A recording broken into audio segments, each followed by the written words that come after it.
Welcome to a short video summary of the Panasonic TX 50DX750B. You can read the full in-depth review via the link in the description or by clicking the info button at the top right of the screen. This is an Ultra HD 4K TV that supports HDR. It utilises Edge LED lighting with a flat 50-inch screen and retails for £1,299. The DX750 has an attractive silver finish and a chamfered brushed metal bezel. The chassis is thin, measuring 2 cm at the top and 4 cm at the bottom, and there's an attractive chrome stand that comes in a choice of configurations. You can have a central circular shape or curved feet at the ends. There's also the option for straight feet at the ends or straight feet in the middle. This means you can change the appearance and the footprint of the DX750 depending on where you want to position it.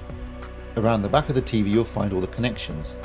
To the left hand side as you face the rear there are some basic controls, and beneath that there's a hardwired power cable. Over on the right hand side are all the other connections. There's a large cover for tidier cable management, along with a second cover for the less frequently used legacy inputs.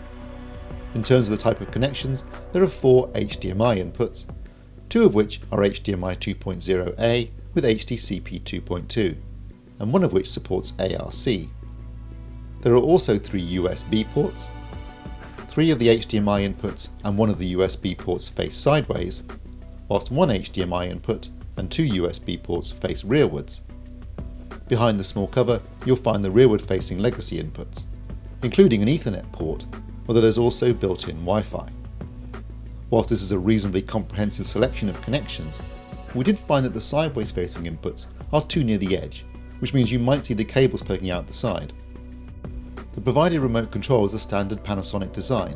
It's quite large and made of silver plastic, and we found it was comfortable to hold and easy to use, with all the buttons you'll need to effectively control the TV. The DX750 uses the Firefox Smart TV platform, which is simple to use, and under apps you'll find all the popular 4K streaming services such as Netflix, Amazon and YouTube, as well as all the UK TV catch-up services. Firefox is incredibly intuitive, and it's very easy to select frequently used apps and pin them to the home page. If you change your mind later, you can just as easily unpin them from the home page. Under Devices, you can select anything that is connected to the DX750, including HDMI, AV, mirrored devices and USB drives. You can access the menu system by simply pressing the menu button on the remote control. The system itself is quite extensive, starting with a comprehensive set of picture controls, and you can find a recommended picture settings in a separate video. There's also a sound submenu. This includes various sound modes, and we often find music is the best all-round choice. In addition, there are bass, treble and balance controls, along with other useful sound features such as headphone volume and distance to the wall for those that are wall mounting. The network submenu includes everything you need to set up a network connection, either wired or wireless.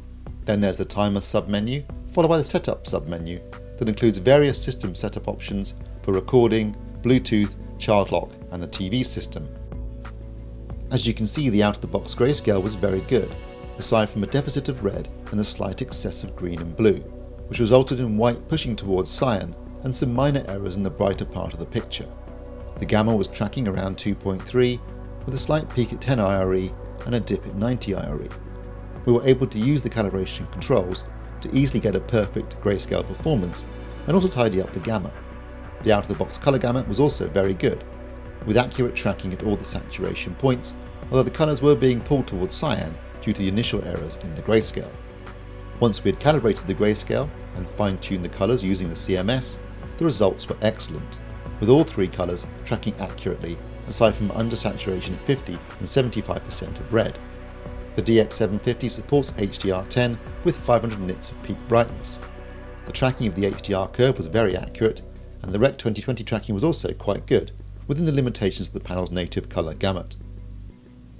In testing, the DX750 delivered a lovely picture, with accurate colours and great image processing. The motion handling was good for an LCD TV, and whilst the local dimming could have been better, the backlight uniformity and native blacks were excellent, so you really didn't need to use it. As a result, the Panasonic could produce impressive images with both standard and high definition content. We tested the TV with Ultra HD Blu-ray and HDR, and the results were impressive, despite the peak brightness only being 500 nits. Although Panasonic are using an 8-bit panel, the ultra-resolution images displayed increased detail, greater colour saturation, and a wider dynamic range, although there were some minor issues caused by the very bright settings used on HDR content. However, overall the TV delivered a great performance at a competitive price. As a result, we're pleased to award the Panasonic TX 50DX750B a recommended badge. You can read the actual review at avforums.com/reviews. You can also see more videos at avforums.com/videos. And why not follow us on Twitter? And like us on Facebook. Thanks for watching.